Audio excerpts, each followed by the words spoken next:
Decrease होते. मी परत एकदा एक्सप्लेन करतो फील्ड इफेक्ट. तर बघा, एक ॲसिटिक ॲसिड आहे आणि एक नायट्रो ॲसिटिक ॲसिड आहे. तर नायट्रो ग्रुप जो आहे तो इलेक्ट्रॉन विड्रॉइंग आहे आणि इलेक्ट्रॉन विड्रॉइंग ग्रुप असल्यामुळे त्यामधला हायड्रोजन इझिली रिमूव्ह होतो. पण ॲसिटिक ॲसिड हा सिम्पल आहे, ह्याच्यामध्ये इलेक्ट्रॉन विड्रॉइंग पण नाही, इलेक्ट्रॉन डोनेटिंग पण नाही, नॉर्मल मोलिक्युल आहे. त्यामुळे इथनं हायड्रोजन निघून जाण्यासाठी वेळ थोडासा जास्त लागतो.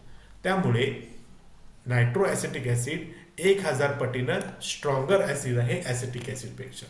आणि ह्याच्यावर मी काय कन्क्लुजन काढू शकतो, जनरली मी काय सांगू शकतो, जर इलेक्ट्रॉन विड्रॉइंग ग्रुप जर असेल तर ॲसिडिटी इन्क्रीज होती आणि इलेक्ट्रॉन डोनेटिंग असेल तर ह्याच्या रिव्हर्स होतं.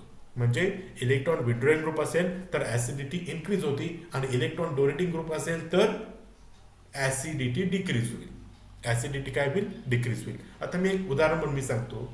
इथं समजा इथं तुम्हाला माहिती असणारं उदाहरण पण आहे, हे तुम्ही केलेलं आहे प्रॅक्टिकलमध्ये. ह्याचं नाव येतं ग्लायसिन, NH2CH2COOH. ह्याचं नाव काय आहे, ग्लायसिन. ओके, तर हा इलेक्ट्रॉन डोनेटिंग आहे आणि इलेक्ट्रॉन डोनेटिंग असल्यामुळे हा हायड्रोजन ॲसिटिक ॲसिडपेक्षा ह्याचा पीके व्हॅल्यू जास्त येईल. त्यामुळे हा ॲसिटिक ॲसिडपेक्षा सुद्धा वीक आहे. हे तुम्ही हाताने लावला तर तुम्हाला कधी काय झालं काय लक्षात घ्या, नाही ना. हा ॲसिटिक ॲसिडपेक्षा सुद्धा वीक ॲसिड आहे. म्हणजे इलेक्ट्रॉन डोनेटिंग असेल तर ॲसिडिटी काय होती, डिक्रीज होती. ॲसिडिटी काय होती, डिक्रीज होती. हे ग्लायसिन तुम्ही कुठं वापरलाय, तर इस्टिमेशन साठी वापरला का, एस्टिमेशन ऑफ ग्लायसिन, राईट. अशा पद्धतीने आपल्याला रिझल्ट येतात. ह्याला आपण म्हणणार आहोत फील्ड इफेक्ट. ओके, दुसरा आहे रेझोनन्स इफेक्ट. आता रेझोनन्स इफेक्ट जर असेल तर ॲसिडिटी इन्क्रीज होती. कशी होती, तर मी कम्प्लीट एक उदाहरण थ्रू सांगणार आहे. ओके, तर इथं तुम्ही बघू शकता,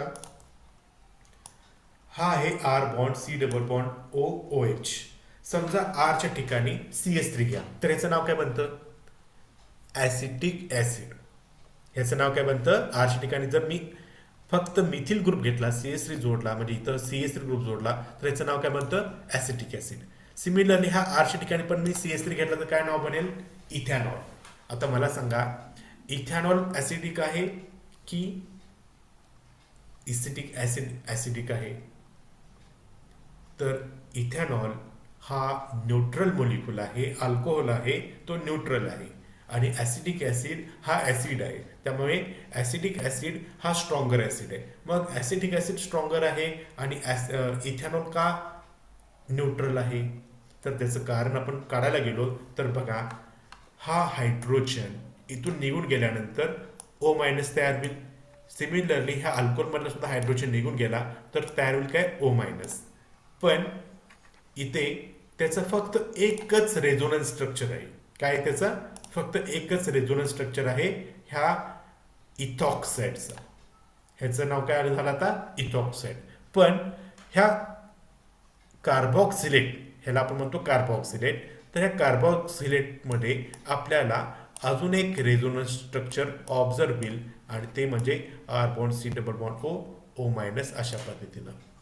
ज्याचे जास्त रेझोनन्स स्ट्रक्चर तो असतो मोर ॲसिडिक. समजलं ना मी काय म्हटलो, ज्याचं जास्त रेझोनन्स स्ट्रक्चर तो असतो मोर ॲसिड. आता इथं बघितलं तर दोनच आहे, त्यामुळे हा खूप स्ट्रॉंगर ॲसिड आहे as compare with this molecule. Okay, हेच इफेक्ट आपण ह्याच्यामध्ये सुद्धा बघू शकतो, अमाइड बाबतीत सुद्धा. अमाइडचं कम्पॅरिझन जर आपण अमाइडवरती केलो तर कोण आहे, हा अमाइड ॲसिडिक आहे आणि हा कोण आहे, बेसिक आहे. हा कोण आहे, बेसिक आहे. सिमिलरली हा आहे कीटोन आणि हा तुमचा आहे सिंपल अल्केन. कीटोन कसा आहे, more acidic than your simple alkane. ह्यात अजून एक आपण इफेक्ट बघू शकतो, जर आपण इथिल ॲसिटो ॲसिटेट घेतलं तर बघा, इथिल ॲसिटो ॲसिडचं स्ट्रक्चर कसं आहे, CH3 C double bond O CH2 C double bond O CH3 अशा पद्धतीनं.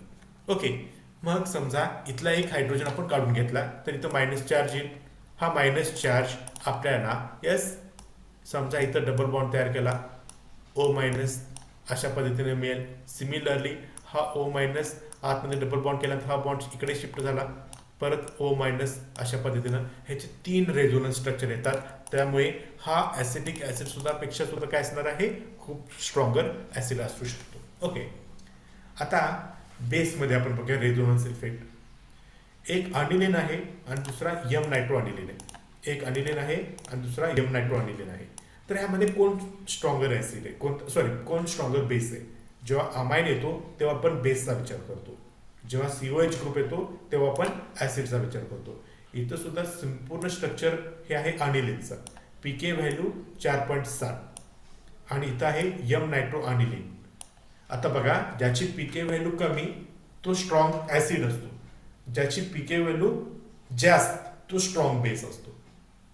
ओके, आता इथं बघू शकता अनिलिनची पीके व्हॅल्यू 4.7 आहे आणि यम नायट्रो अनिलिनची पीके व्हॅल्यू किती आहे, 2.47. मग ह्यापैकी स्ट्रॉंगर बेस कोणता, तर अनिलिन हा स्ट्रॉंगर बेस आहे. मग हे इथं असं का झालं, यम नायट्रो अनिलिन का बेस नाही आहे, स्ट्रॉंग बेस नाही आहे? तर इथं मेटा पोझिशनला नायट्रो ग्रुप आहे आणि मेटा पोझिशनला नायट्रो ग्रुप असल्यामुळे तो इलेक्ट्रॉन विड्रॉइंग इफेक्ट आहे. आणि इलेक्ट्रॉन विड्रॉइंग असेल तर कोण स्ट्रॉंग असतो, ॲसिड स्ट्रॉंग असतो. आणि इलेक्ट्रॉन डोनेटिंग असेल तर कोण स्ट्रॉंग असतो, बेस स्ट्रॉंग असतो. इथं नायट्रो ग्रुप हा इलेक्ट्रॉन विड्रॉइंग आहे, त्यामुळे बेस हा वीक असतो. ओके, आता सिमिलरली यम नायट्रो अनिलिनचं कंपॅरिझन मी पी नायट्रो अनिलिनवर करणार आहोत. ओके, तर इथं तुम्ही हा बघू शकता यम नायट्रो अनिलिन आणि इथं हा पी नायट्रो अनिलिन. मग आता या दोघांच्यापैकी कोण स्ट्रॉंग बेस आहे, कोण वीक बेस आहे? तर या कंपॅरिझन केला तर पी नायट्रो अनिलिन हा वीक बेस आहे यम नायट्रो अनिलिनवरती कम्पेअर करून. का, तर ह्याच्यामध्ये जो नायट्रो ग्रुप आहे तो खूप डिस्टन्सवरती आहे. तो कशा आहे, खूप डिस्टन्सवरती आहे. आणि इथं बघितला तर नायट्रोजनवरती पॉझिटिव्ह चार्ज आणि नायट्रोजनवरती पॉझिटिव्ह चार्जमध्ये जवळपास इम्पॉसिबल असतो, कारण नायट्रोजन हा इलेक्ट्रोनेगेटिव्ह ॲटम असतो म्हणून. ओके, त्यामुळे अनिलिनवरती कम्पेअर केला तर अनिलिन स्ट्रॉंग बेस, पण पी नायट्रो अनिलिनवरती यम नायट्रो अनिलिनचं कम्पॅरिझन केला तर यम नायट्रो अनिलिन काय आहे, स्ट्रॉंग बेस आहे. ओके, आता इथं आपण बघूया, इथं आपण एक कन्क्लुजन काढलेलं आहे जनरल, हे लक्षात ठेवा. इलेक्ट्रॉन विड्रॉइंग ग्रुप जर असेल तर ॲसिड स्ट्रॉंग, बेस वीक. आणि इलेक्ट्रॉन डोनेटिंग असेल तर ॲसिड वीक, बेस स्ट्रॉंग. हे एक कन्क्लुजन लक्षात ठेवा आयुष्यभरासाठी. त्याच्यानंतर आहे तिसरा इफेक्ट म्हणजे पिरियोडिक टेबल. पिरियोडिक टेबलमध्ये जर तुम्ही बघितला, रो म्हणजे काय, आडव्या लाईन. आडव्या लाईनमध्ये तुम्ही लेफ्टपासून जेव्हा तुम्ही राईटला जाताय, लेफ्टपासून तुम्ही जेव्हा राईटला जाताय तेव्हा ॲसिडिटी इन्क्रीज होती. ॲसिडिटी इन्क्रीज होती. कशी इन्क्रीज होती, सगळ्यात पहिल्यांदा कार्बन येतो, त्याच्यानंतर येतो नायट्रोजन, त्याच्यानंतर येतो ऑक्सिजन, त्याच्यानंतर येतो फ्लोरीन म्हणजे हॅलोजन येतो. बघा, कार्बनचा ॲटॉमिक नंबर 6, नायट्रोजनचा ॲटॉमिक नंबर 7, ऑक्सिजनचा ॲटॉमिक नंबर 8, फ्लोरीनचा ॲटॉमिक नंबर 9. अशा पद्धतीनं तर ह्याचं आपण कम्पॅरिझन करूया. तुमचा कार्बन सिंपल घेतलाय, मिथेन हा गॅस आहे, त्याच्यानंतर हा अमोनिया NH4, ॲक्च्युली NH3 पाहिजे, चुकून 4 पडलेले. ओके, इथं 3 पाहिजे, लक्षात घ्या. त्याच्यानंतर वॉटर, म्हणजे मी प्रत्येक ठिकाणी हे आयटम हायड्रोजनवरती जोडलेले आहेत. आणि इथं आहे फ्लोरीन. तुम्ही इथं बघू शकता कार्बन हा 4 हायड्रोजनला अटॅच आहे, नायट्रोजन हा 3 हायड्रोजनला अटॅच आहे, ऑक्सिजन हा 2 हायड्रोजनला अटॅच आहे आणि फ्लोरीन हा 1 हायड्रोजनशी अटॅच आहे. ह्यामध्ये जर आपण कम्पेअर केलो तर कोण स्ट्रॉंग ॲसिड आहे, तर ह्याचं उत्तर आहे HF स्ट्रॉंग ॲसिड आहे. त्याच्यानंतर पाणी सुद्धा ॲम्फोटेरिक नेचर आहे. जर ॲसिड असेल तर पाणी बेस म्हणून काम करतो आणि जर बेस असेल तर पाणी ॲसिड म्हणून काम करतो. आता इथं काय आहे, ॲसिड म्हणून काम करतो आणि तो अमोनियापेक्षा ॲसिड आहे. अमोनियामध्ये वॉटर टाका, तिथं वॉटर बेस रिॲक्शन होईल, म्हणजे वॉटर तिथं ॲसिड म्हणून ॲक्ट होईल आणि आपल्याला तिथं रिॲक्शन घडून येईल. ओके, अशा पद्धतीनं. आणि मिथेन गॅस आहे, म्हणजे ह्याच्यात जर कम्पेअर केला तर HF हा स्ट्रॉंग ॲसिड आहे मिथेनपेक्षा, पाण्यापेक्षा, अमोनियापेक्षा. ओके, आता आपण लेफ्टपासून राईट गेलं. आता आपण बघूया दुसरा पॉसिबिलिटी, बेसिसिटी डिक्रीजेस. म्हणजे राईट टू लेफ्ट जर तुम्ही गेलात तर बेसिसिटी इन्क्रीज होईल, पण आपण ह्याच ॲरोने गेलो तर ऍसिड असा वाढतो म्हणजे बेस असा कमी होतो किंवा बेस असा वाढतो, अशा पद्धतीने ह्याचं उत्तर आहे. इथं परत तुम्ही बघू शकता RCOH, त्याला आपण म्हणतो कार्बोक्सिलिक ऍसिड, दुसरा आहे अमाइड आणि तिसरा आहे कीटोन. ह्याच्यामध्ये सुद्धा काय आहे, इलेक्ट्रोनिगेटिव्ह इफेक्ट. इथं प्रत्येक ठिकाणी ज्याला मार्क करतो हा ग्रुप सेम आहे, RCO ग्रुप सेम आहे. प्रत्येक ठिकाणी RCO ग्रुप सेम आहे. फरक कुठं आहे, तर फरक आहे इथे. एका ठिकाणी ऑक्सिजन आहे, एका ठिकाणी नायट्रोजन आहे आणि एका ठिकाणी कार्बन आहे. ह्यातलं सगळ्यात जास्त इलेक्ट्रोनिगेटिव्ह ॲटम कोण आहे, तर ऑक्सिजन. त्याच्यानंतर इलेक्ट्रोनिगेटिव्ह कोण, नायट्रोजन आणि कार्बन लास्टला. मग ह्यातला स्ट्रॉंगर ॲसिड कोण, जो हायली इलेक्ट्रोनिगेटिव्ह ॲटम आहे तो आहे स्ट्रॉंगर ॲसिड. म्हणजे अमाइडपेक्षा कार्बोक्सिलिक ॲसिड कसं आहे, स्ट्रॉंगर ॲसिड आहे. ओके, हे आपलं परियोडिक टेबल. आता आपण जाऊया कॉलमच्या बाबतीत. हे मी मुद्दाम परियोडिक टेबल दाखवतो कारण की मी कॉलम इथं दाखवणार आहोत. ओके, तर इथं तुम्ही बघू शकता कॉलम बघा. कार्बन, त्याच्या खाली सिलिकॉन जर्मेनियम इथपर्यंत. नायट्रोजन, त्याच्या खाली फॉस्फरस आर्सेनिक. ऑक्सिजन, त्याच्या खाली सल्फर.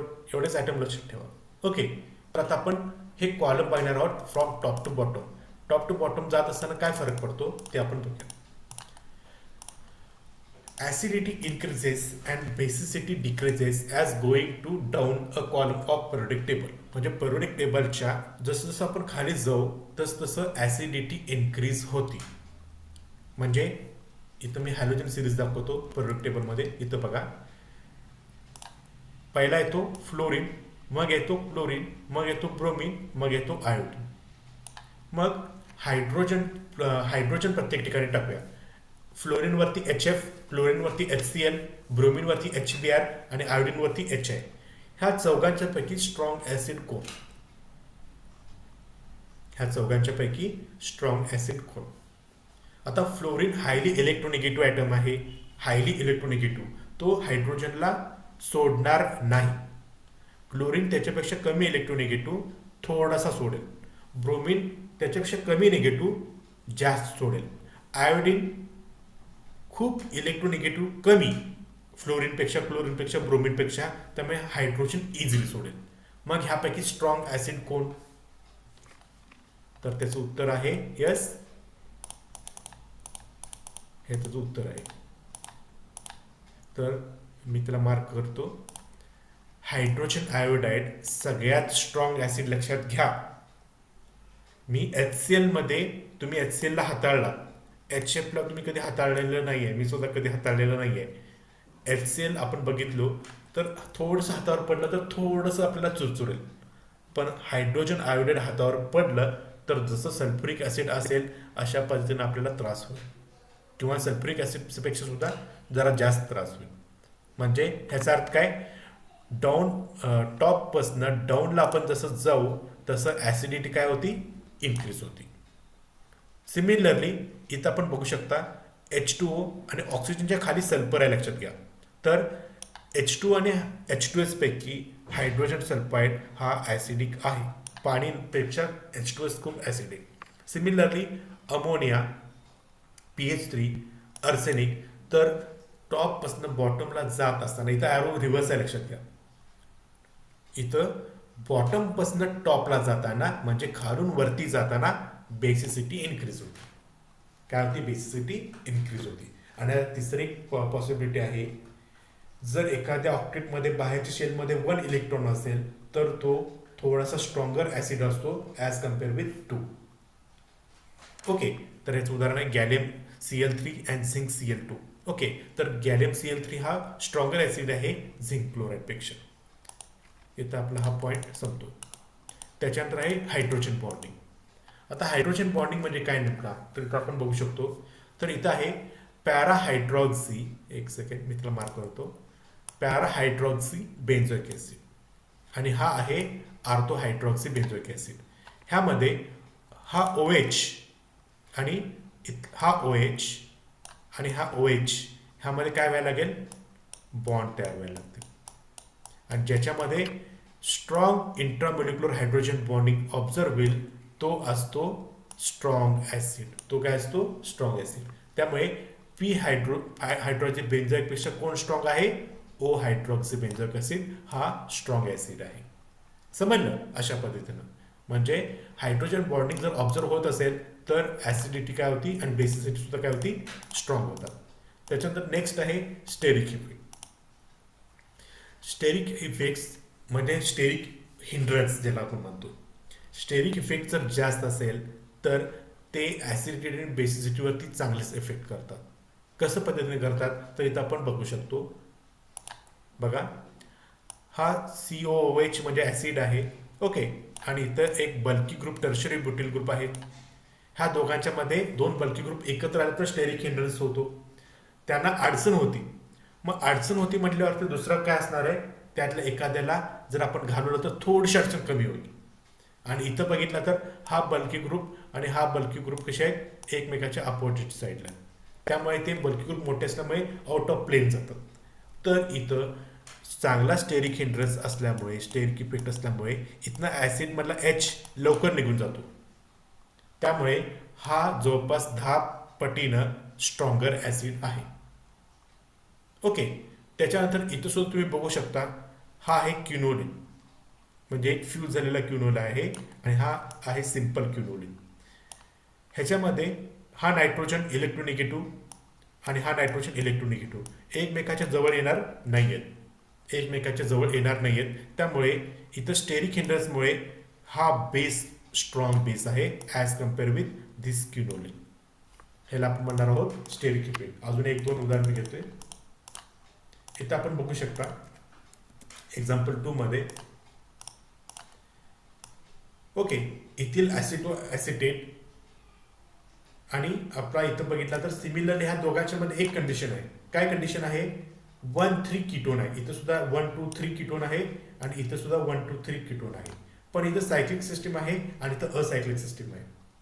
सायक्लिक सिस्टीम असल्यामुळे स्टेरिक हिंड्रन्स जास्त, ह्याची पीके व्हॅल्यू कमी, त्यामुळे हा स्ट्रॉंग ऍसिड.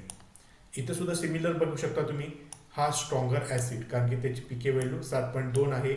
स्टेरिक हिंड्रन्स जास्त आहे त्यामुळे तो स्ट्रॉंग ऍसिड.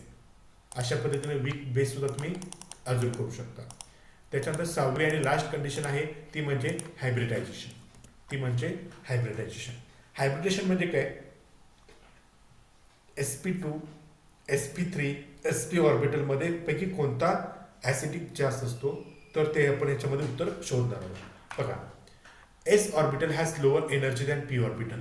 s ऑर्बिटलला p ऑर्बिटल पेक्षा कमी एनर्जी लागते. त्यामुळे sp carbanion is more stable than sp2 carbanion. म्हणजे sp म्हणजे कोण? कार्बन कार्बन ट्रिपल बॉन्ड आणि sp2 म्हणजे कार्बन कार्बन डबल बॉन्ड. ह्याच्यामध्ये sp3 जो कार्बेनियन आहे तो sp2 कार्बेनियन पेक्षा खूप स्टेबल असतो.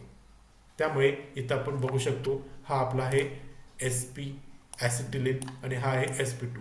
ह्याच्यापेक्षा हा sp कार्बेनियन आहे तो खूप स्टेबल आहे कारण त्याच्यामध्ये s प्रमाण 50%. आता हे तुम्हाला काय कसं समजणार तर हे मी तर लिहून दाखवतो, लक्षात ठेवा. sp3 ह्याचं जर आपण 100% म्हटलं, तर आपण कसं ॲनालिसिस करू शकतो? एसचं पर्सेंटेज किती? 25% आणि पी 3 आहे त्यामुळे पीचं पर्सेंटेज किती येईल? 75%. किती येईल ते? 75%. ओके, त्याच्यानंतर sp2 म्हणजे काय? sp2 ला जर आपण 100% कन्सिडर केलं तर इथं एसचं प्रमाण एस 33.3 आणि पीचं प्रमाण किती येईल? 66%. काय असेल ते? 33 आणि 66. ओके, त्याच्यानंतर sp ह्याच्यामध्ये जर आपण 100% कन्सिडर केलं तर ह्याच्यामध्ये एसचं प्रमाण किती येईल आता? 50% आणि पीचं प्रमाण किती येईल आता? 50%. लक्षात, म्हणजे ह्याचा अर्थ काय की एस ऑर्बिटलला लोअर एनर्जी आहे पी ऑर्बिटलपेक्षा. त्यामुळे sp कार्बॅनियन हा मोर स्टेबल असतो sp2 पेक्षा. आणि इथं आपण बघितलं तर ह्याच्यामध्ये ॲसिटिलिनमध्ये पर्सेंटेज ऑफ एस मोर आहे 50% आणि sp2 मध्ये किती आहे? 33%. त्यामुळे sp अनायन हा खूप स्टेबल कार्बॅनियन तयार होतो. ओके, इथं आपला इंटरमिडिएट जे आहेत म्हणजे effect of strength and basis, इथं आपला हा भाग संपतो. ह्याच्या नोट्स मी व्हॉट्सअपला तुम्हाला सेंड करतो. उद्याच्या लेक्चरला उद्या लेक्चर घेऊया की आजच परत घेऊया? बघितलं आज काही काम नाही मला, तरी पण आपण उद्याला घेऊया. चुकून एखादं काम निघालं तर अडचण व्हायला नको, कारण की मी तुम्हाला आज पण कधी बोललोय की लेक्चर घेऊया, त्यावेळेला झालेलंच नाही आहे. त्यामुळे इथंच मी थांबतोय आता. आणि ह्याच्यामध्ये आपण रिॲक्टिव्ह इंटरमिडिएट, मी फक्त जाता जाता सांगतो रिॲक्टिव्ह इंटरमिडिएटमध्ये नेमकं काय आहे. तर एखादी रिॲक्शन कम्प्लीट होण्यासाठी एक इंटरमिडिएट तयार व्हावा लागतो, त्याला आपण म्हणतो रिॲक्टिव्ह इंटरमिडिएट. त्याचे एकूण 5 ते 6 प्रकार पडतात. त्यातला सगळ्यात पहिला आहे कार्बोकॅटायन, ज्याच्यावरती कार्बनवरती पॉझिटिव्ह चार्ज येतो त्याला आपण म्हणतो कार्बोकॅटायन. कार्बनवरती निगेटिव्ह चार्ज येईल तेव्हा आपण म्हणतो त्याला कार्बॅनियन. कार्बनवरती न्यूट्रल चार्ज असतो त्याला आपण म्हणतो कार्बिन. नायट्रोजन असेल तर नायट्रोजनवरती निगेटिव्ह चार्ज असेल तर नायट्रिन. इक्वली डिवाइड असेल, होमोलायटिक क्लिवेज असेल तर आपल्याला मिळतो रेडिकल्स. आणि लास्टला आहे अराईन. ह्यापैकी आपल्या सिलेबसला आताच्या ह्या टॉपिकमध्ये आहे कार्बिन, त्याच्यानंतर नायट्रिन आणि त्याच्यानंतर अराईन. आणि आपण उद्याला हे 3 पार्ट संपवायचे आहेत. इथं हे आपले 3 पार्ट झाले की आपला जवळपास युनिट ए संपल्यात जमाय, लक्षात घ्या. ठीक आहे, मी इथं थांबतोय आज. ह्याच्या नोट्स सेंड करतो, त्या लिहून करा. मी जाता जाता तुमचा परत स्क्रीनशॉट मारतो.